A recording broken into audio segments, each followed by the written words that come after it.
kumpul dan bergabung dalam acara sosialisasi peraturan rektor, pengakuan dan penyetaraan terhadap prestasi mahasiswa dalam keadaan sehat walafiat.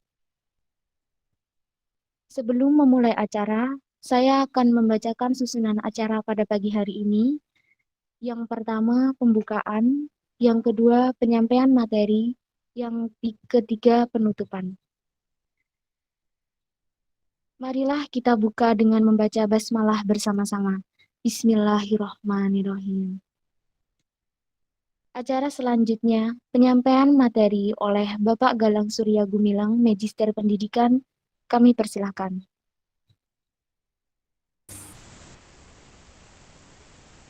Cek, suara saya bisa didengar ya? Bisa, Pak Galang. Oke. Bismillahirrahmanirrahim. Assalamualaikum warahmatullahi wabarakatuh. Waalaikumsalam warahmatullahi wabarakatuh. Yang saya hormati Bapak Ibu dosen Prodi BK UNP Kediri yang tidak bisa saya sebut satu persatu tanpa mengurangi rasa hormat. Yang saya hormati seluruh mahasiswa Prodi BK UNP Kediri yang tidak bisa saya sebut satu persatu tanpa mengurangi rasa hormat. Alhamdulillah kita bisa bertemu di sini dalam acara sosialisasi peraturan rektor tentang rekognisi. Rekognisi itu apa? Rekognisi itu adalah pengakuan dan penyetaraan terhadap prestasi mahasiswa. Jadi adik-adik mahasiswa, jika ada prestasi nanti bisa direkognisi untuk mata kuliah, baik mata kuliah yang bersifat wajib maupun pilihan, ya. Jadi disesuaikan, ya. Selanjutnya saya akan share tentang peraturan rektor dulu ya. Sebentar, ini saya share dulu, saya carikan dulu teman-teman. Mohon bersabar ya.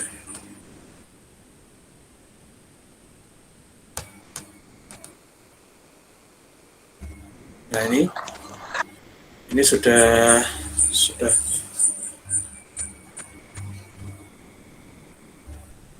sebentar, ini saya screen dulu.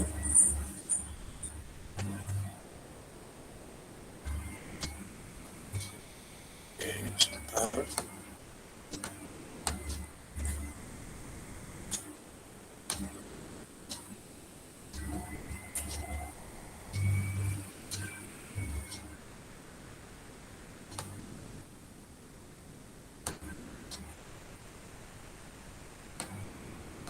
Masih belum keluar ya? Sudah keluar apa belum teman-teman?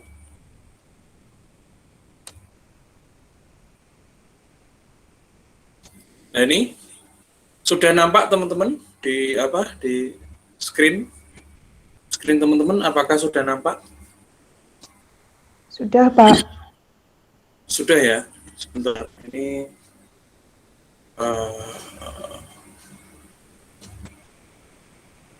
sudah nampak ya? Iya, sudah.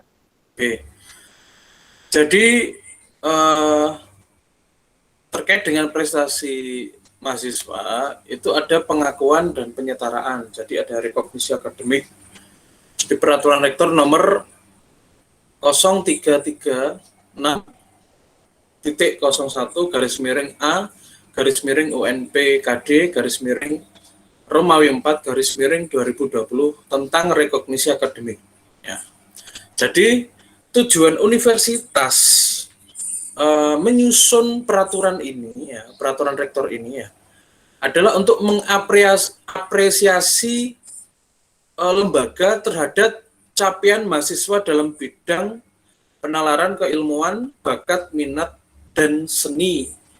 Perlu ditetapkan acuan dalam pengakuan dan penyetaraan capaian mahasiswa. Jadi teman-teman, monggo teman-teman khususnya tingkat 1 ya yang kemarin diterima di Prodi BK UNP, silahkan nanti bisa apa ya, ikut lomba dan berprestasi sebanyak-banyaknya. Karena semakin banyak prestasi maka bisa direkognisi atau diakui untuk pengganti nilai mata kuliah. Jadi seperti itu ya teman-teman. Ini nanti peraturan rektor ini nanti akan saya share ya. Jadi jangan khawatir teman-teman ketinggalan informasi dari prodi ya. Saya lanjut aja ya. Ini tidak perlu saya bacakan ya, nanti terlalu panjang ya, kayak ini menimbat dan seterusnya ini ya. Jadi peraturan rektor ini ditetapkan tanggal 6 April 2020 ya. Nah, peraturan rektor terkait dengan rekognisi ini ditetapkan tanggal 6 April 2020. Dan yang perlu diketahui, peraturan rektor ini juga termasuk sebagai dokumen pendukung dalam kegiatan Merdeka Belajar Kampus Merdeka yang kemarin sudah disampaikan oleh Bapak Nur Hadi Irbad ya, Pokja dari Kemendikbud ya. Jadi ini termasuk bagian dari Merdeka Belajar Kampus Merdeka. Ya. Jadi jika ada prestasi pasti nanti bisa direkognisi lah, itu termasuk juga bagian dari Merdeka Belajar Kampus Merdeka. Lanjut ya. Nah, untuk selanjutnya ini rekognisi akademik, pengakuan dan penyetaraan terhadap prestasi mahasiswa. Bab 1 ketentuan umum. Pasal 1 terkait dengan pengertian. Nah, itu bisa dipelajari nggih, nanti saya akan sampaikan saya akan share terkait peraturan rektor ini, dan peraturan rektor ini intinya sudah ditetapkan ya Bapak Ibu dan teman-teman mahasiswa. Jadi sudah sah dan acuannya untuk rekognisi ya ini peraturan rektor ini. Nah, oke, ini terkait dengan prestasi ya, ini prestasi sudah ada penjelasannya. Prestasi adalah capaian yang diraih baik oleh individu maupun tim atau kelompok dalam bidang penalaran atau keilmuan, minat, bakat, dan atau seni dalam bentuk sertifikat, piagam, lencana, atau dalam bentuk yang setara dan diakui skala nasional maupun internasional. Ya, jadi itu ya artinya prestasi. Yang penting ada bukti berupa apa? Ya minimal ada sertifikat ya, sertifikat atau piagam atau lencana atau mungkin piala ya, tapi minimal itu sertifikat ya, bahwa sertifikat itu sebagai bukti ya, bukti dari prestasi yang diraih. Ya. Oke, selanjutnya ini tugas akhir, skripsi, tesis adalah kegiatan kurikuler terstruktur mahasiswa berupa penyusunan karya ilmiah dengan menerapkan kaedah ilmiah di bawah bimbingan dosen sesuai bidang keilmuan program studi dan digunakan sebagai salah satu syarat kelulusan mencapai derajat pendidikan akademik. Perlu diketahui Bapak Ibu dosen dan teman-teman mahasiswa, rekognisi prestasi itu bisa mengganti atau bisa merekognisi tugas akhir. Jadi, teman-teman jika memperoleh prestasi juara 1, 2 maupun 3, itu nanti bisa merekognisi tugas akhir atau skripsi. Yang kemarin kakak tingkat ada 2 kakak tingkat ya. Ya maksudnya 2 kelompok ya. 2 kelompok. Ada total ada 8 mahasiswa Prodi BK lulus tanpa progres atau mengerjakan skripsi. Jadi hasil lombanya itu bisa direkognisi setara skripsi atau tugas akhir. Itu termasuk bagian dari kebanggaan ya, kebanggaan Prodi BK bisa meluluskan mahasiswa tepat waktu dan melalui rekognisi ya.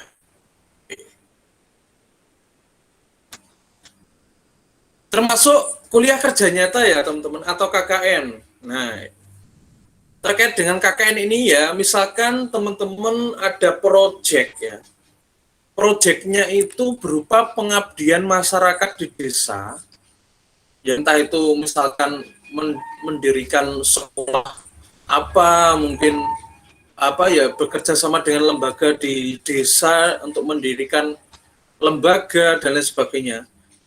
Terus juga ada kegiatan-kegiatan yang terstruktur di desa, itu bisa direkognisi setara kuliah kerja nyata atau KKN.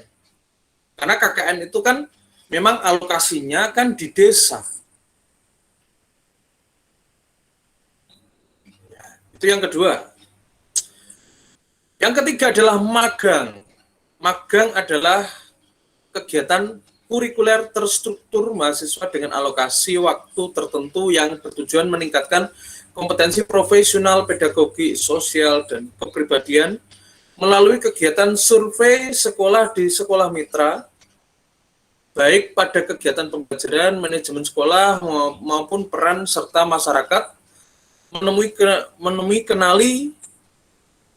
menemukanali masyarakat untuk dijadikan dasar dalam pengembangan perangkat pembelajaran dan praktik mengajar di sekolah sasaran. Nah, ini juga termasuk apa yang disampaikan pemateri dari Kemendikbudristek kemarin ya, Pak Nur Hadi Hirbat. Jadi magang itu bisa di sekolah, atau kalau bahasa atau moda di Merdeka Belajar itu adalah asistensi mengajar di sekolah. Jadi teman-teman, jika nanti asistensi atau magang di sekolah ya, nanti bisa direkognisi setara PLP. PLP itu adalah pengenalan lapangan persekolahan, baik PLP 1 maupun 2. Kalau dulu PPL ya. Jadi itu bisa teman-teman. Jadi bisa direkognisi ya.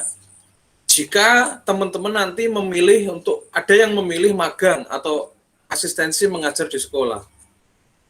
Dan magang ini bisa di mana saja ya teman-teman, bisa di kayak dinas sosial. Nah, karena kan kalau BK kan jurusannya kan apply science ya. Dalam artian ya pengaplikasian ilmu pengetahuan secara praktik ya. Jadi teman-teman bisa magang di BKKBN, magang di terus apa lagi? Dinas sosial dan lain sebagainya. Jadi itu nanti bisa direkognisi setara mata kuliah yang sesuai dengan apa yang dikerjakan saat magang. Kalau misalkan magangnya di dinas sosial ya nanti bisa direkognisi di mata kuliah di semester 5, 6 maupun 7. Oke. Selanjutnya adalah praktik kerja lapangan. Nah, ini praktik kerja lapangan ini ya semacam seperti studi independen ya, teman-teman. Studi independen itu ya istilahnya kita ke lembaga, bisa ke perusahaan, bisa ke tempat pelatihan dan lain sebagainya. Selanjutnya, Olimpiade, kompetensi, lomba, kejuaraan adalah kegiatan mahasiswa UNP Kediri untuk menyajikan hasil penalaran atau keilmuan, bakat, minat, dan seni dalam bentuk cetak maupun non-cetak pada sebuah forum berskala nasional dan internasional dengan tema atau topik tertentu. Ya, jadi, termasuk teman-teman jika mengikuti lomba, katakanlah lomba bimbingan konseling atau lomba media bimbingan dan konseling di UNS ya, atau di UMK atau mungkin di UM Malang, itu bisa nanti direkognisi ya, tergantung lihat dari tema ya, tema atau bobot lombanya. Jika nanti juara 1 otomatis itu nanti bisa juara 1 atau 2 atau 3 itu nanti bisa direkognisi setara tugas akhir bisa. Jadi ya terkait lomba juga bisa ya teman-teman. Ini pertunjukan seni dan budaya Indonesia adalah kegiatan UNP Kediri yang bertujuan menyajikan pagelaran seni dan atau budaya daerah Indonesia skala nasional di bawah bimbingan dosen dan atau praktisi yang berkompeten di bidangnya dengan atau tanpa kerjasama dengan komunitas seni dan budaya terkait. Ya, jadi mungkin Kalau ini mungkin kalau untuk bidang BK ya, kalau untuk bidang BK mungkin hanya beberapa mata kuliah ya, ada konseling multi budaya itu sebenarnya itu kan bisa ya, hanya beberapa saja mata kuliahnya, karena memang pertunjukan seni budaya kalau untuk BK kan istilahnya lebih ke konselingnya ya yang ditekankan. Tapi saya kira bisa untuk merekognisi beberapa mata kuliah ya. Terus ada program sosial masyarakat atau kemanusiaan. Itu contohnya ya, contohnya itu sudah tertera mendorong pemberdayaan masyarakat yang terlibat secara aktif, ya, baik bidang ekonomi, bisnis, sosial budaya, hukum, lingkungan, kemanusiaan, baik monodisipliner maupun multidisipliner, tematik di bawah bimbingan dosen dan praktisi berupa studi atau proyek kemanusiaan bina desa, mitigasi bencana dan kegiatan yang sejenis. Ya, ini semacam program sosial atau proyek kemanusiaan ini ya, teman-teman di situ diharapkan juga membuat semacam proyek itu ya, proyek yang tujuannya untuk membantu desa. Nah, itu bisa direkognisi, mungkin juga direkognisi setara KKN ya. Jadi untuk program Merdeka Belajar itu sebenarnya ada, kalau yang bisa disetarakan dengan nilai KKN itu atau disetarakan direkognisi dengan nilai KKN itu sebenarnya ada dua ya. Yang pertama adalah tadi KKN tematik ya, itu memang ada di model Merdeka Belajar. Yang kedua termasuk ini proyek kemanusiaan. Jadi dua mata kuliah ini bisa merekognisi mata kuliah KKN atau kuliah kerja nyata. Jadi monggo nanti bisa dipilih ya teman-teman. Dan tentunya proyek ini nanti juga saya kira hasil atau prototipe produk atau mungkin hasil yang dikembangkan mahasiswa nanti juga dilaporkan ke prodi ya. Yang ke-15 adalah program pengembangan keilmuan berbasis penelitian. Nah, ini di kampus itu ada UKM ya, unit kegiatan mahasiswa penalaran dan penelitian yang dibina oleh Ibu Hani dari PG PAUD ya. Monggo mahasiswa mungkin yang suka meneliti atau minat ke penelitian dan pengabdian masyarakat, nanti bisa ikut di UKM tersebut dan mungkin di situ dibina bagaimana cara mengembangkan keilmuan berbasis penelitian dan pengabdian masyarakat. Dan itu nanti bisa direkognisi ya teman-teman jika nanti ada proyek berbasis riset, dan risetnya itu menghasilkan luaran. Yang pertama, luarannya jurnal ya, jurnal di Sinta atau terakreditasi Sinta Kemendikbudristek, itu nanti bisa direkognisi setara tugas akhir teman-teman atau skripsi. Jadi proyek atau program pengembangan riset itu bisa direkognisi setara tugas akhir. Jika teman-teman pastinya publish-nya di jurnal, kalau untuk nilainya itu kalau nggak salah jurnal Sinta 2. Termasuk Sinta 3, Sinta 4 itu ada, tapi nilainya itu di bawah A. Ya. Jadi itu bisa teman-teman. Jadi bisa teman-teman.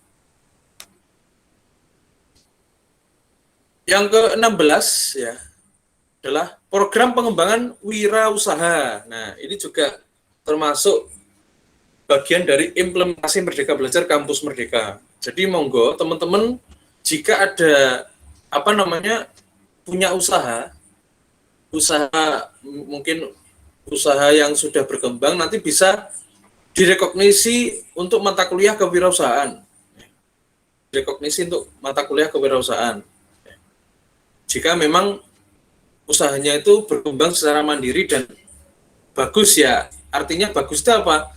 Ya istilahnya bukan hanya omset saja, tapi ya berguna untuk masyarakat sekitar, mungkin di sekitar itu banyak yang beli, terus juga tingkat tingkat ekonomi juga meningkat, terus juga lingkungan sekitar itu menjadi menjadi baik ya, atau bermanfaat karena adanya usaha yang dikembangkan. Selanjutnya adalah ini program pertukaran mahasiswa atau transfer kredit ya. Adalah kegiatan mahasiswa di luar UNP baik di dalam negeri maupun luar negeri. Nah, tapi untuk program pertukaran mahasiswa kemarin juga ditambahkan boleh di dalam kampus ya. Jadi teman-teman nanti khususnya yang sekarang angkatan 2021-2020 ya, mahasiswa diberikan kebebasan untuk belajar di luar kampus selama 3 semester ya. Di semester 5, 6, 7. Jadi mahasiswa punya hak 3 semester belajar di luar kampus. Di luar kampus itu bisa di universitas lain ya, misalkan nanti biasanya nunggu informasi dari universitas yang dituju ya. Biasanya ada kerjasama, misalkan ada kerjasama atau ada timbal balik atau tidak, itu biasanya nanti akan diinfokan di prodi. Terus mahasiswa juga bisa menempuh mata kuliah di prodi di lingkup UNP ya, jadi antar prodi antar UNP itu bisa. Jadi itu bisa teman-teman. Kalau yang tahun sekarang ya, di semester sekarang ini tingkat 3 itu ada yang menempuh kuliah di PG PAUD ya, ada 3 mahasiswa pertukaran mahasiswa. Jadi ada 3 mahasiswa yang kuliah di PG PAUD. Jadi memang Merdeka Belajar ini sifatnya ya masih uji coba teman-teman dan Bapak Ibu mahasiswa, Bapak Ibu dosen ya, mohon maaf.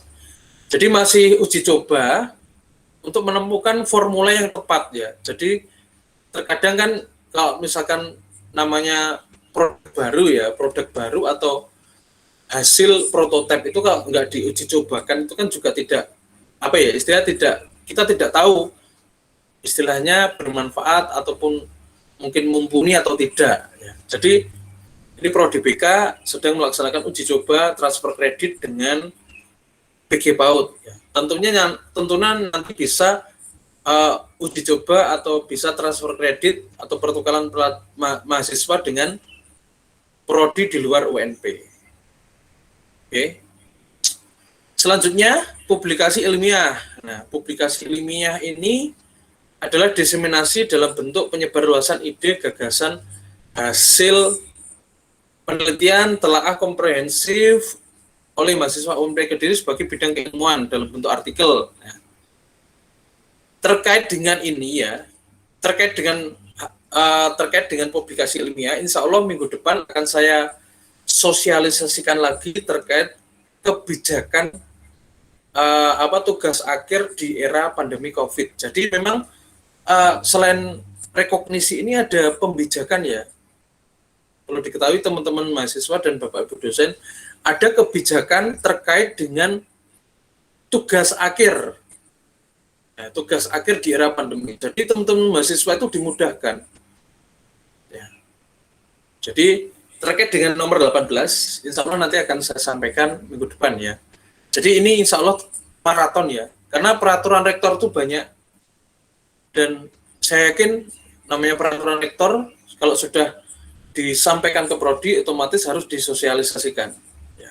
Jadi itu memang tujuan Prodi BK agar lebih transparan dan kredibel terkait dengan apa yang dibuat dan disusun oleh lembaga terkait dengan peraturan rektor.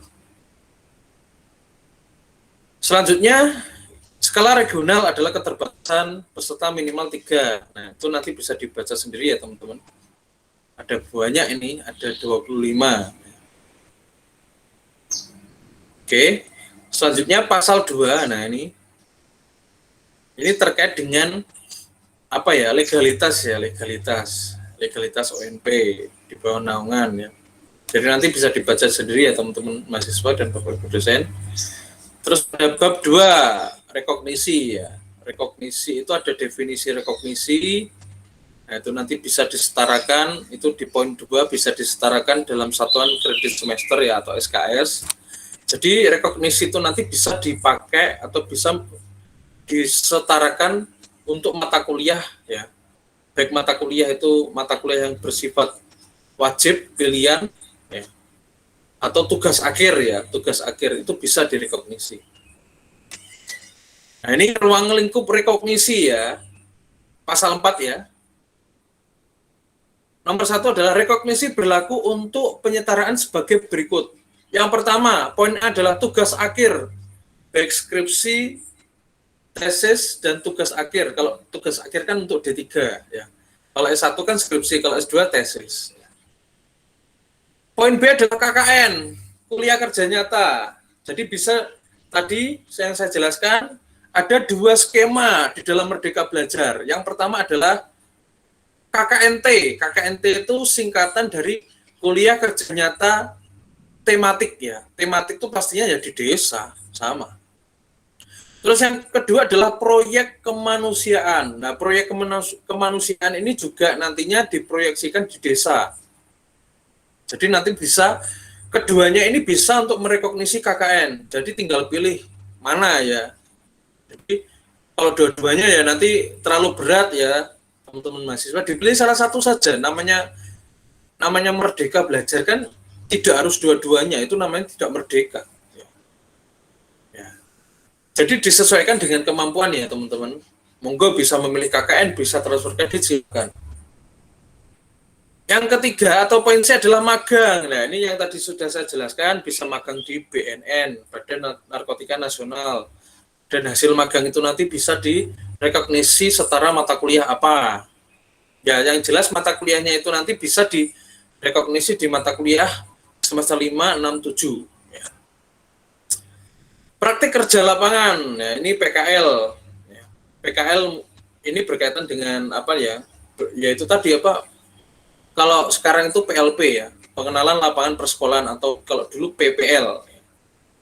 Dan yang terakhir adalah E, adalah mata kuliah. Misalkan tadi teman-teman ada yang punya prestasi berkaitan dengan seni budaya, itu nanti bisa direkognisi secara mata kuliah konseling multi budaya. Karena memang ya, karena kalau mata kuliah itu ya tidak semua mata kuliah itu bisa direkognisi, tapi hanya sebagian saja. Tergantung CPMK-nya juga, CPMK terus sama apa namanya lombanya itu fokusnya kemana. Kalau ke budaya ya bisa dikaitkan dengan atau disetarakan konseling multi budaya. Ini rekognisi berupa penyetaraan, pasal 4 ayat 2 itu ya. Jadi bagi mahasiswa yang meraih prestasi atau terlibat aktif dalam salah satu beberapa kegiatan berikut yang diselenggarakan oleh Kementerian Pendidikan dan Kebudayaan, Riset dan Teknologi, atau instansi di bawah naungan kementerian lainnya, atau perguruan tinggi dalam dan luar negeri sebagai contoh berikut. Untuk poin A adalah olimpiade, kompetisi, lomba, kejuaraan, atau sejenis bidang penalaran keilmuan, olahraga, dan seni dengan perolehan minimal juara 3 ya teman-teman. Jadi minimal juara 3.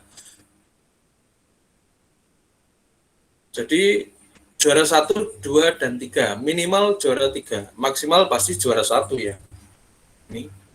Pertunjukan seni dan budaya, minimal sebagai penyaji atau pemeran atau aktor atau sutradara, minimal skala regional. Kalau regional itu skala tingkat apa? Tingkat skala regional itu adalah tingkat provinsi ya. Jadi minimal tingkat provinsi untuk pertunjukan dan seni budaya.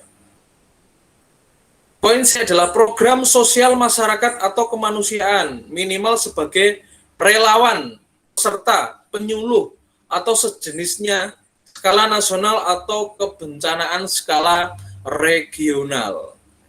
Jadi itu ya sudah tertuang semua di peraturan rektor.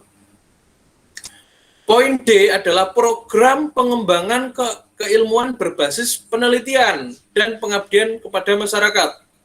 Minimal bersifat tematik ya. Tematik sebagai anggota tetap peneliti dan atau pengabdian kepada masyarakat pada lingkup universitas atau regional. Nah, jadi sesuai dengan peraturan rektor ini di pasal 4 ayat 2 poin D ya. Jadi mahasiswa bisa dilibatkan ya dalam penelitian dosen. Ya, tentunya penelitian dosen ini nanti berdasarkan payung penelitian yang ada di prodi. Ya. Jadi mahasiswa jika dilibatkan, yaitu sebagai bersifat tematik ya, sebagai anggota tetap tim peneliti dan atau pengabdian masyarakat, ya, lingkup universitas ya, atau regional. Itu nanti bisa teman-teman mahasiswa dan Bapak Ibu dosen. Lanjut, poin E, program pengembangan wirausaha minimal sebagai pengelola atau manajer pada UMKM, industri rumah tangga, atau startup yang telah berjalan bulan dan ada kecenderungan peningkatan omset penjualan. Jadi bisa, itu direkognisi juga bisa, rekognisi terkait dengan wirausaha.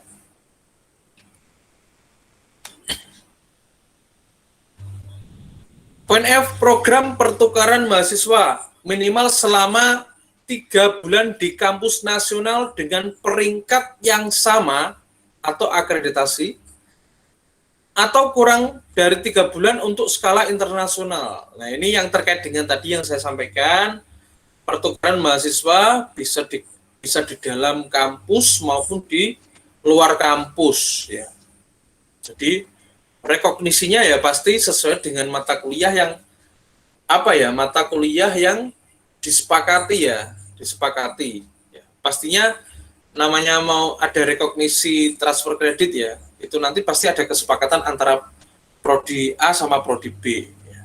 Termasuk kemarin prodi BK UNP Kediri dengan prodi PG PAUD ya, UNP Kediri itu juga ada kesepakatan. Jadi mata kuliah apa yang ditawarkan dan apakah mata kuliah itu cocok dengan capaian pembelajaran mata kuliah atau CPMK. Jadi bukan sekedar lukir mata kuliah iki sembarang, bukan segitu ya. Ya harus dilihat dulu mata kuliahnya ini CPMK-nya sama atau tidak, atau kalau enggak gitu ya hampir mirip ya. Jadi ya tidak sekedar pertukaran mahasiswa diberangkatkan enggak. Tapi ada persyaratannya. Poin G adalah publikasi ilmiah. Minimal 1 kali sebagai penulis pertama pada jurnal ilmiah nasional terakreditasi dan atau pada jurnal ilmiah internasional yang sesuai dengan bidang keilmuan program studi. Ya.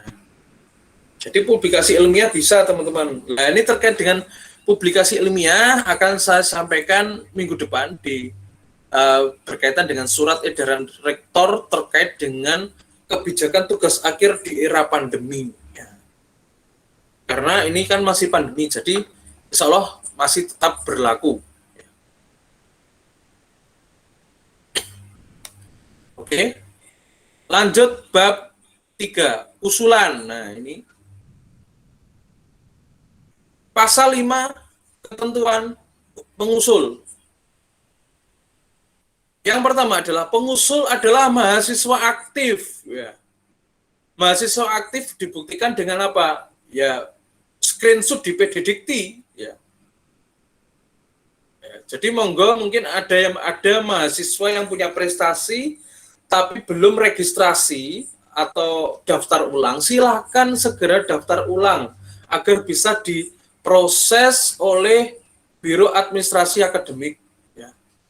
Dan nanti di PD Dikti itu nanti muncul menjadi aktif gitu ya. Kalau misalkan semulanya mahasiswa itu tidak aktif. Pasal 5 ayat 2 ya. usulan bersifat individu. Ya. Nah ini juga yang sebelumnya memang Prodi BK ada yang kelompok ya, tapi memang ditegaskan di direvisi ulang atau sekarang lebih ketat ya, Bapak Ibu dosen dan teman-teman mahasiswa, bahwa sekarang ditegaskan usulan bersifat individu. Ya. Jadi misalkan ada yang menang lomba, usulan atau menang kejuaraan tingkat nasional juara 1 ya, dan itu tidak berkelompok ya, maka bisa ya itu diusulkan ya. Karena memang ada penegasan lagi dan peraturan ini juga di repackaging, dimutakhirkan lagi ya. Nomor 3, tidak sedang menerima sanksi baik pelanggaran etika akademik maupun perundangan yang berlaku. Jadi mahasiswa yang mengusulkan rekognisi itu tidak menerima sanksi baik terkait dengan etika akademik maupun undang-undang, terkait dengan undang-undang. Ya. Yang keempat adalah tidak sedang dalam konflik kepentingan karya atau konflik of interest. Nah ini maksudnya dari konflik of interest itu karya yang dimiliki mahasiswa pengusul itu adalah karya asli, bukan plagiat. Jangan sampai karya yang diusulkan itu hasil plagiat, itu nanti akan menimbulkan permasalahan besar. Oke. Plagiat atau copy paste ya.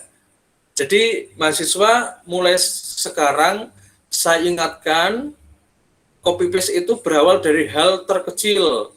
Contohnya apa? Buat makalah. Ya tolong kalau misalkan buat makalah itu sumbernya itu asli ya, jangan copy paste dari website yang kadang nggak jelas ya. Itu nanti akan berjenjang atau menjadi kebiasaan pada saat nanti teman-teman menyusun tugas akhir atau mungkin ikut lomba yang nanti bisa direkognisi untuk tugas akhir maupun yang lainnya ya. Jadi usahakan setiap karya itu adalah orisinil atau original karya sendiri. Nomor 5 adalah pengusul setelah selesai melaksanakan program atau menyelesaikan karya yang diusulkan dalam rekognisi. Jadi karyanya itu sudah jadi ya teman-teman, sudah jadi dan siap untuk diusulkan ke rekognisi ya. Oke. Selanjutnya pasal 6 ketentuan dokumen. Nah, ini dokumen pelengkap ya. Yang pertama, usulan rekognisi terdiri atas surat pengantar dari prodi yang dilengkapi dengan portofolio hasil pindai beberapa dokumen sebagai berikut. Yang pertama atau poin A adalah kartu tanda mahasiswa atau KTM yang berlaku. Poin B, transkrip format penuh yang ditandatangani oleh Kaprodi. Ya, jadi transkrip. Poin C adalah surat pernyataan bermaterai secukupnya yang menyatakan bahwa tercatat sebagai mahasiswa aktif dan data yang diajukan adalah benar. Poin D adalah surat keterangan atau sertifikat atau piagam yang dapat menunjukkan partisipasi aktif sebagai peserta, relawan atau pelaksana. Ya, kalau misalkan kejuaraan ya pasti sebagai peserta ya. Pasti ada keterangannya juara berapa gitu ya. Terus poin E adalah produk atau luaran yang dihasilkan selama menjadi relawan. Kalau misalkan tadi berkaitan dengan proyek kemanusiaan ya, atau KKN di desa. Poin F, sertifikat atau dokumen lainnya yang menunjukkan bahwa karya yang dihasilkan bebas dari unsur plagiasi. Nah, jadi karyanya itu harus bebas ya. Kalau misalkan yang diajukan artikel yang sudah terbit di jurnal ya harus ada surat bukti cek plagiasi ya. Poin G adalah kontribusi anggota tim jika program atau produk diajukan merupakan karya bersama. Ini. Nah, ini. Poin H adalah dokumen lainnya. Dokumen lainnya itu adalah surat tugas dari universitas, dokumentasi kegiatan, alamat-alamat penyelenggara, dan lain-lain ya. Yang dinilai penting yang ditetapkan oleh universitas. Jadi ada dokumen-dokumen kegiatan, mungkin ikut lombanya di mana, terus alamat link lomba. Kalau misalkan lombanya online kan berarti kan ya pelaksanaannya kan ya harus online ya itu. Ini terkait dengan teknis pengajuan ya.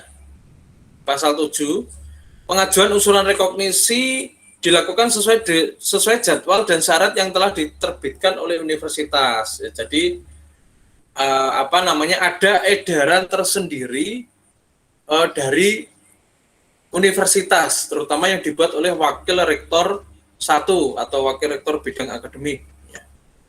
Pengajuan usulan rekognisi dilakukan oleh mahasiswa dengan mengunggah file hasil pindai beberapa dokumen, maksudnya tadi yang sebagai persyaratan ya, dokumen secara daring ya, dalam jaringan itu daring pada sistem yang telah ditetapkan. Jadi ada sistem tersendiri untuk upload bukti fisik ya, atau bukti pindai dokumen untuk usulan rekognisi. Poin 3 adalah universitas menyediakan sistem daring yang dapat mengakomodasi usulan rekognisi. Ya.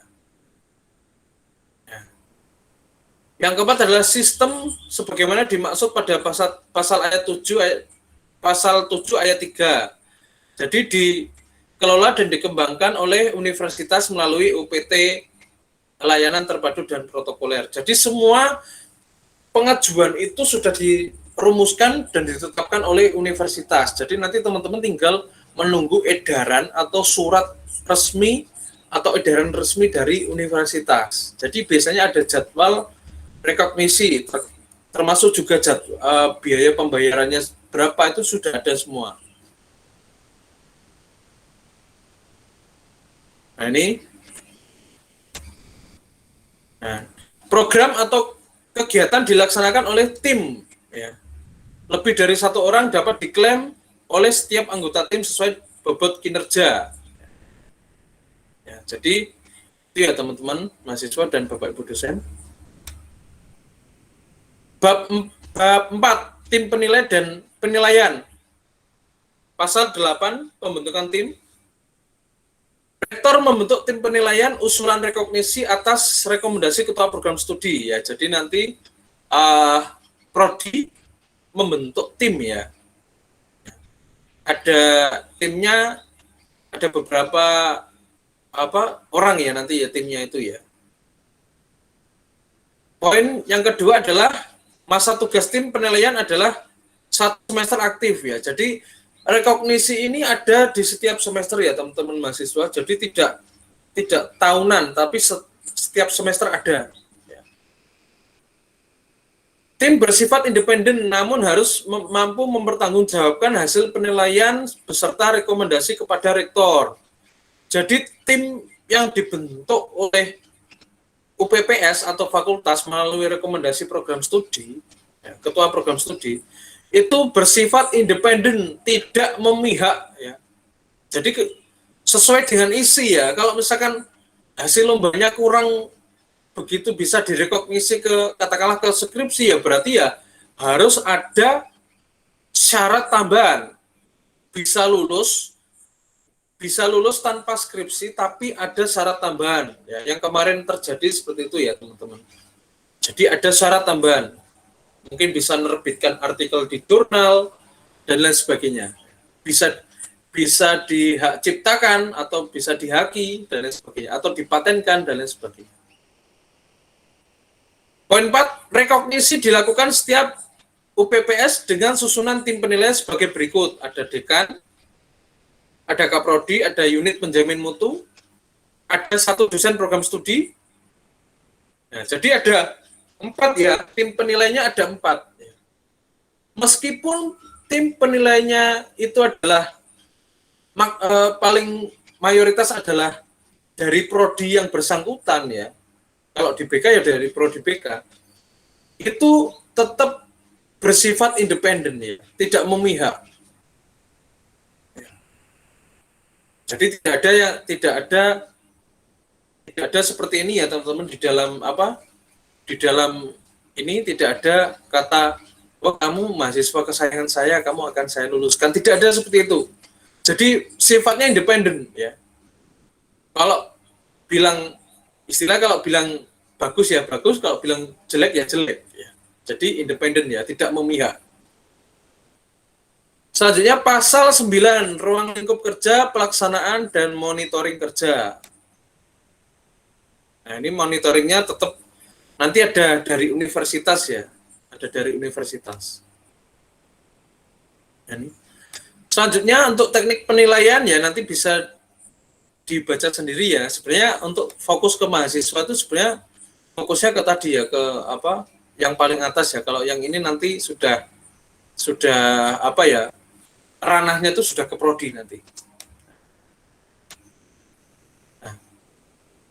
Nah, terus juga di teknik penilaian itu juga ada misalkan kalau misalkan tanpa ada revisi atau tanpa ada prasyarat biasanya ada rekomendasi ya. Rekomendasi itu berupa catatan misalkan hasil lomba ini masih belum nilainya masih belum maksimal untuk direkognisi ke tugas akhir. Berarti ada catatan atau rekomendasi dari tim penilai. Gitu ya, silahkan. Terus, nah ini untuk usulan rekognisi ya nilainya seperti ini ya. Ini istilahnya ekuivalensi ya, di ekuivalensi setara nilai ya. Oke. Nah, jadi untuk nilai itu sudah ada tingkat relevansinya, itu sudah ada semua. Ini nanti tim ya, tim rekognisi yang akan menilai. Jadi bedanya tim rekognisi ini nanti tidak akan menguji mahasiswa. Jadi penilaiannya itu nanti ada rapat ya, semacam rapat pleno yudisium seperti itu. Nah, jadi ada rapat. Jadi mahasiswa tidak ada di depan penilai ya, tidak sama seperti skripsi ya, tapi nanti ada penilaian seperti itu dan nanti hasilnya akan disampaikan ke mahasiswa. Nah ini, oke, itu saja dari saya. Mungkin ada yang perlu diklarifikasi. Saya serahkan lagi kepada Mbak Diva selaku MC.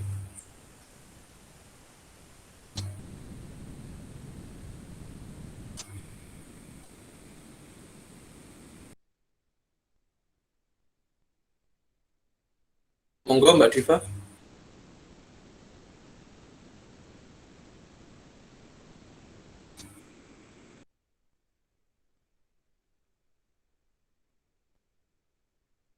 Mbak MC. Baik, terima kasih Pak Galang atas penyampaian materinya. Demikian serangkaian acara sosialisasi peraturan rektor, pengukuhan dan penyetaraan terhadap prestasi mahasiswa. Terima kasih atas segala partisipasinya. Kami mohon maaf apabila terdapat kekurangan. Kami mewakili panitia dari acara ini bertugas pamit undur diri. Wassalamualaikum warahmatullahi wabarakatuh. Waalaikumsalam. Mungkin ada pertanyaan, teman-teman, monggo. Ada yang perlu diklarifikasi?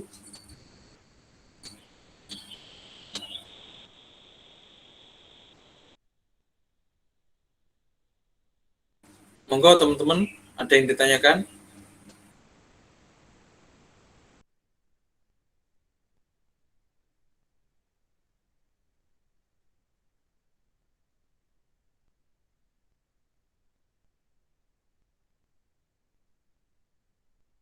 Monggo silakan langsung bertanya. Silakan Mas.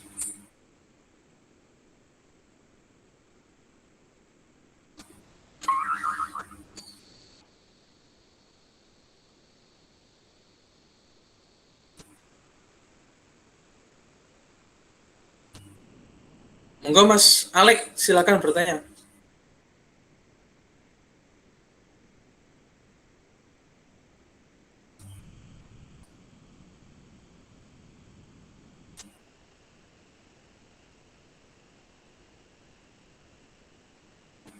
Adakah yang ingin bertanya? Monggo silakan.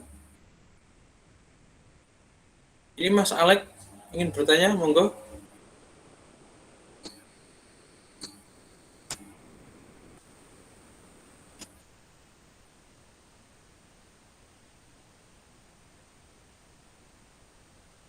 Monggo yang lainnya, silakan bertanya teman-teman.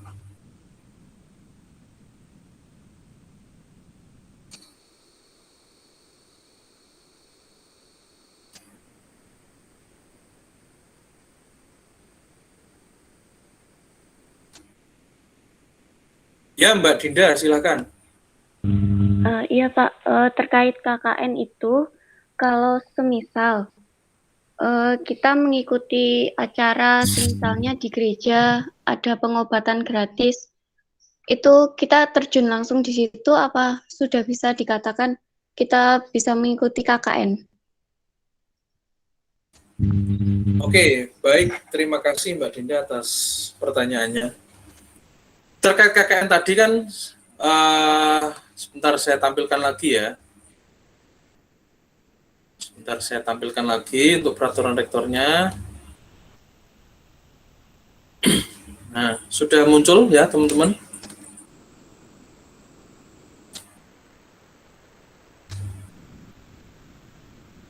Bentar saya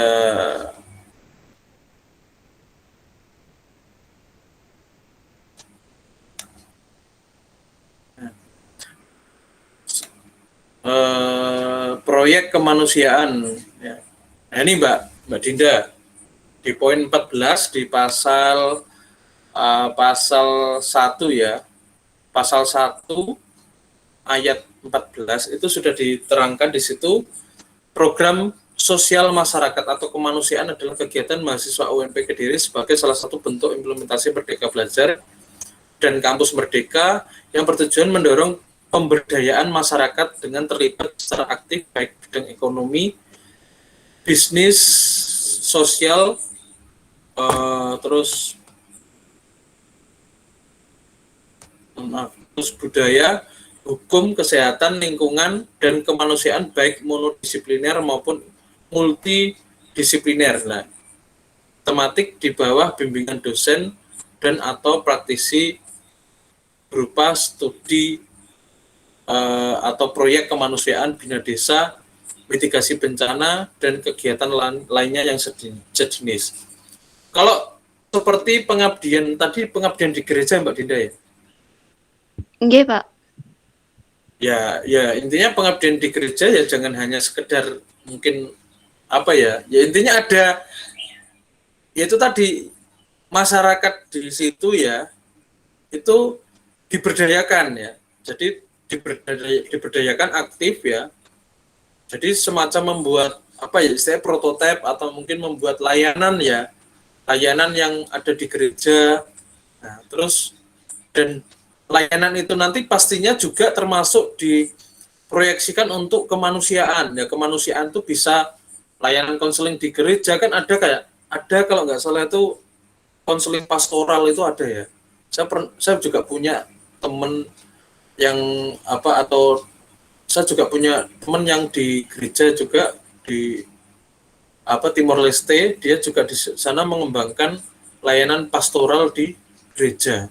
Saya kira bisa Mbak, tapi ya kegiatannya ya itu tadi memberdayakan kan sifatnya, namanya proyek kemanusiaan dan nantinya bisa direkognisi setara nilai KKN ya, itu kan ya harus ada pemberdayaan masyarakat sekitar, jadi bukan hanya sekedar kita yang, kalau kita yang nanti memberikan misalkan memberikan materi atau mungkin memberikan layanan ya, itu namanya bukan proyek kemanusiaan itu, tapi ya hanya sekedar pemberian materi saja, tapi kita memberdayakan.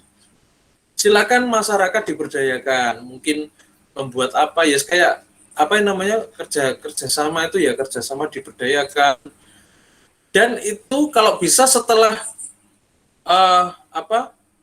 setelah Mbak Dinda sudah melaksanakan kegiatan selesai ya, dalam artian kegiatannya selesai, itu masih nampak itu loh ya. Jadi bukan hanya selesai terus nanti kegiatan di gereja itu selesai, bukan seperti itu, tapi masih, kalau misalkan nanti untuk di Monef tahun berikutnya itu masih ada, dan masyarakatnya itu masih menjalankan kegiatan yang Mbak Dinda laksanakan itu.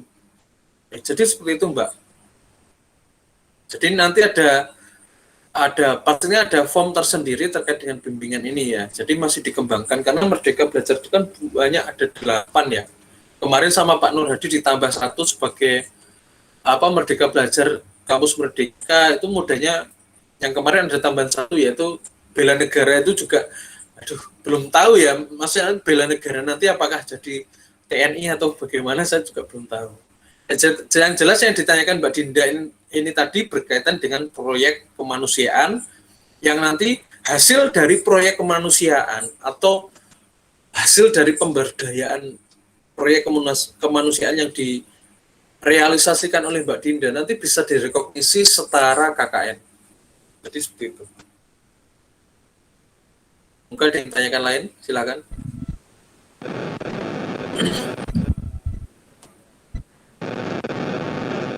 Monggo silakan.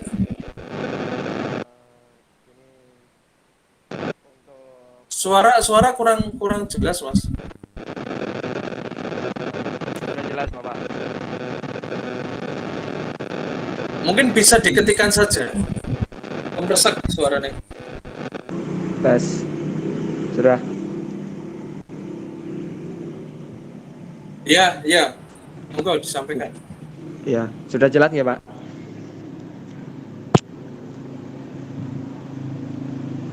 Ya, monggo silakan Mas. Jadi begini, terkait rekognisi tadi sudah disampaikan oleh Bapak Galang, yaitu tentang rekognisi KKN. Nah, ini yang bagaimana yang mahasiswa yang ikut Lermawa Ormawa. Nah, di situ pastinya ada program kerja yaitu pengabdian masyarakat. Nah, hal seperti itu apakah bisa diajukan untuk rekognisi KKN? Dan yang tadi Pak, yang pernah ikut lomba kayak mendapatkan juara nasional itu tentang berkaitan dengan mata kuliah. Nah, itu tadi sudah disampaikan bisa direkognisi. Nah, ini kebetulan dari teman-teman kami itu ada yang memperoleh juara terkait apa ya Pak? Kemarin terkait kearifan lokal. Nah, itu apakah bisa dijadikan rekognisi mata kuliah yang saat ini ditempuh, yaitu konseling multibudaya. Seperti itu. Oke. Pertanyaan yang pertama tadi terkait dengan, terima kasih Mas Alek atas pertanyaannya. Ya. Saya tampilkan lagi ya untuk, nah ini.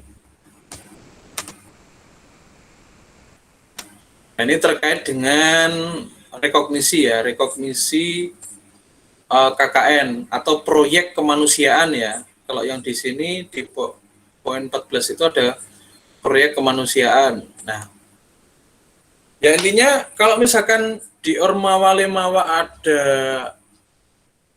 program pengabdian masyarakat, ya tolong nanti untuk kegiatannya itu misalkan berkelompok itu ya harus beda-beda ya fokusnya.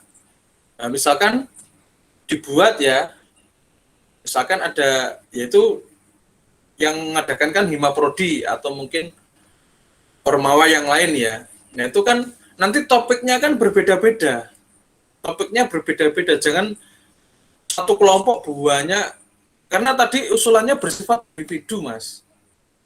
Usulannya bersifat individu. Jadi usahakan satu kelompok itu meskipun itu payungnya itu Hima Prodi, tapi fokus materinya itu berbeda. Mungkin kalau di desa mungkin yang satu materinya A, yang satu materinya B. Dan itu kalau bisa ya namanya kalau di desa atau di masyarakat itu kita memberdayakan masyarakat, karena memang yang sesuai dengan peraturan rektor tujuannya kan untuk mendorong pemberdayaan masyarakat di poin 14 itu. Ya.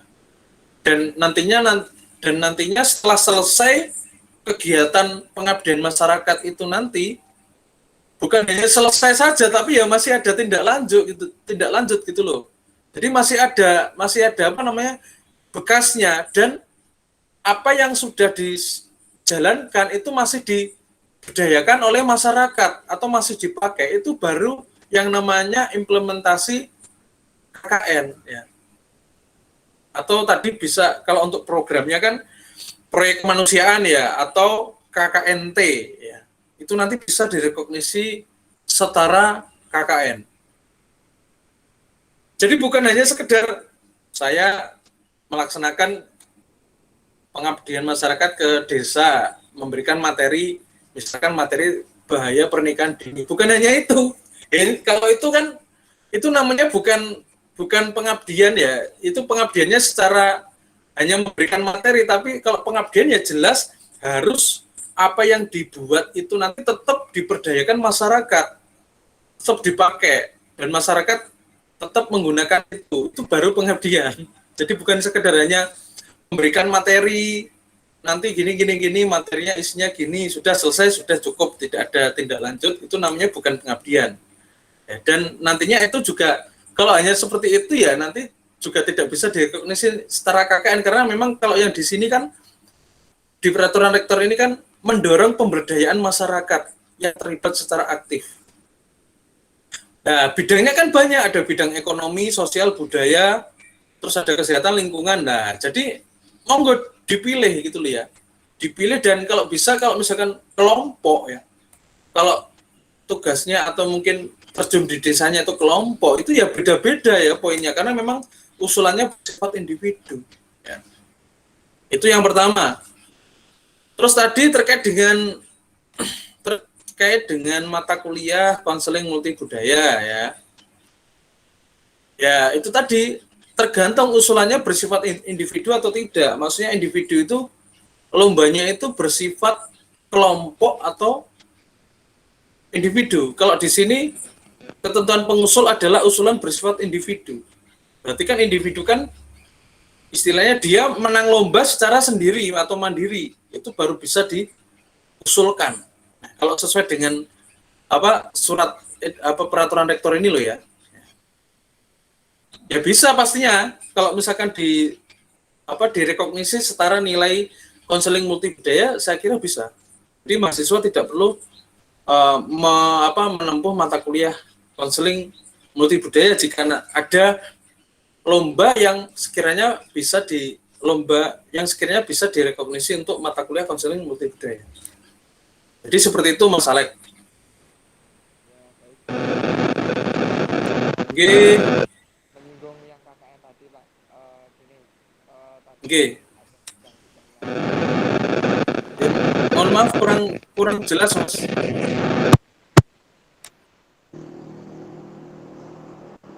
Mas. Itu Ya, kalau ada mahasiswa yang aktif di organisasi masyarakat dan ini bisa memunculkan feedback yang sangat luar biasa di masyarakat lingkungan sekitar. Nah, apakah seperti itu juga bisa diajukan ya Pak? Ya, itu bisa Mas diajukan. Itu termasuk bagian dari pemberdayaan masyarakat itu loh. Nah, jadi feedbacknya itu tetap istilahnya apa yang dibuat oleh mahasiswa itu sampai sekarang itu masih nampak gitu ya, dan masih nampak dan masih diberdayakan oleh masyarakat atau masih dipakai. Katakanlah mungkin membuat media ya, atau kalau di desa kan permasalahannya kan banyak ya, ada mungkin di lingkungan sekitar ada yang tidak bisa membaca, yaitu membuat media yang sekiranya bagaimana masyarakat di sekitar itu bisa membaca dengan apa yang dibuat oleh media atau mungkin sistem yang dibuat oleh mahasiswa. Dan apa yang dibuat oleh mahasiswa itu tetap dipakai sampai saat ini. Itu baru namanya pengabdian masyarakat. Ya. Nah, Jadi ya, istilah kalau ada itu kan, proyek kemanusiaan ya. ya Ya. Bapak. Kalau itu kan terkait apa ya Pak? Kayak media pembelajaran. Nah, kalau yang ini terkait apa Pak ya? Tentang kesadaran masyarakat terhadap apa ya Pak? Sodakoh gitu loh Pak. Oke. Nah, terkait ekonomi di lingkungan masyarakat sekitar. Jadi sifatnya itu lebih ke ekonomi dan sosial, Pak. Ya. Ya itu saya kira bisa, Mas. Yang jelas itu tadi ada yang ditinggalkan di masyarakat sekitar, ya. Dan tetap misalkan ya budaya seperti itu tadi mungkin apa namanya sedekah tadi ya. Ya mungkin teman-teman atau sampean bisa membuat kayak buku panduan atau mungkin ada semacam juknis ya bagaimana intinya sedekah itu nanti manfaatnya apa saja kan itu kan termasuk bagian dari cara pemberdayaan masyarakat agar nanti bisa dibaca oleh masyarakat. Mungkin bisa ditaruh di kantor desa dan desa pun juga diharapkan mensosialisasikan apa yang sudah dibuat oleh mahasiswa. Nah, jadi itu Mas, itu termasuk juga pemberdayaan masyarakat. Jadi Ya, Pak, masyarakat siap. itu tahu, oh alah ternyata sedekah itu bisa istilahnya tidak ada orang yang yang miskin kalau sedekah. Semakin banyak sedekah maka semakin kaya gitu kan? Karena kan Ya, betul, Pak. Nah, iya. Jadi intinya ya bisa membuat membuat itu tadi mungkin membuat buku atau apa yang sekiranya nanti atau mungkin bisa membuat poster atau mungkin membuat ya kayak semacam kayak ya tulisan atau ya yang paling bagus ya buku itu tadi menandakan bahwa sedekah itu baik ya gitu ya baik dan intinya bermanfaatlah bagi yang lainnya gitu loh ya itu termasuk pemberdayaan jadi nggak usah terlalu tinggi ya imajinasinya nggak usah terlalu tinggi. Yang penting kita bisa memberdayakan masyarakat dan masyarakat itu aktif serta terlibat ya. Jadi itu bidangnya kan beda-beda ada ekonomi, bisnis, sosial, budaya. Jadi itu bukan harus semuanya enggak, tapi silakan dipilih salah satu bisa ke hukum, bisa ke kesehatan, lingkungan, kemanusiaan. Nah, termasuk tadi kan berkaitan dengan sedekah kan itu kan masuk ke bidang sosial. Nah, itu kan bisa, Mas. Ya, itu sudah menjawab peraturan rektor ini, Mas. Apa yang sampai lakukan? Ya. Ya, baik, terima kasih, Bapak. Ini sifatnya individu, Pak ya? Iya, sesuai dengan peraturan rektor ini. Ya. Sifatnya Tapi individu. semisal ada gini, Pak, yang disampaikan Bapak Galang tadi itu kita satu tim, tapi dengan bidang yang berbeda-beda. Nah, itu nggak masalah. Kan saya jelaskan, satu tim nggak masalah, payungnya Himaprodi. Himaprodi atau Ormawa Lemawa lah. Nah, tapi kan pelaksanaannya di lapangan kan berbeda-beda fokusnya. Ada yang ke bidang pendidikan, ada yang bidang sosial, mungkin bidang bisnis, dan sebagainya. Monggo nggak masalah. Sesuai dengan peraturan rektor tadi yang sudah saya jelaskan, di pasal 1.14 itu ada, ya salah satunya itu Mas, ya. Yang penting setiap mahasiswa itu kajiannya itu beda-beda, nggak masalah. Tidak masalah. Baik, terima kasih Bapak Galang. Ya, sama-sama. Nanti kayak kita ingin melakukan pengajuan rekognisi ini. Nah, kami menujunya itu ke dosen siapa gitu Pak? Atau ada nanti pembimbingnya sendiri seperti itu? Atau Kalau mungkin ke dosen walinya? ya mungkin bisa laporan ke dosen wali terus nanti bisa datang ke prodi, karena memang sampai saat ini belum ada edaran rekognisi ya.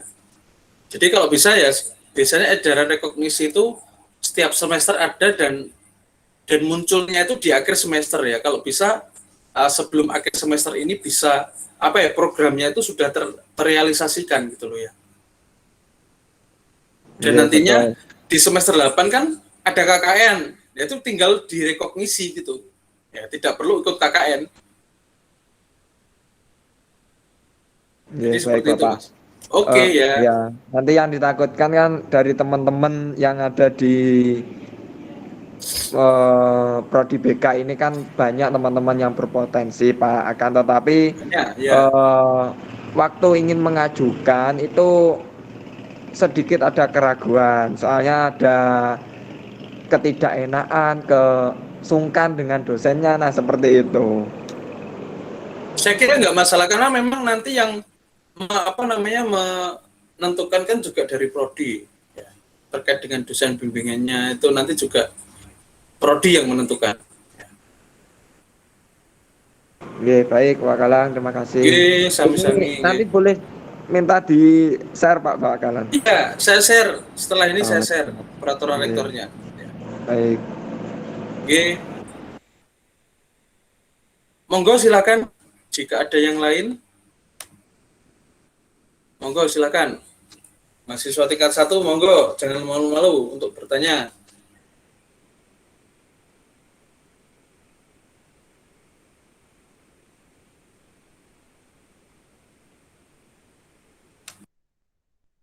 Tidak ada? Kalau sudah tidak ada, silakan Mbak Diva selaku MC ditutup, Mbak.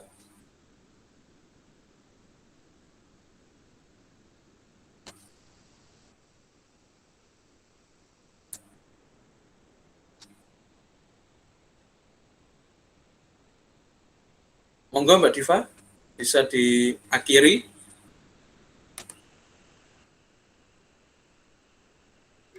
Baik, terima kasih Pak Galang. Langsung saja ditutup nggih? Nggih. Baik, saya akhiri. Terima kasih untuk pertanyaannya. Wassalamualaikum warahmatullahi wabarakatuh. Waalaikumsalam warahmatullahi wabarakatuh. Tetap semangat ya teman-teman, tetap semangat dan lakukan yang terbaik untuk prodi bimbingan dan konseling. Oke, kita berjumpa di prodi ya. Oke, terima kasih.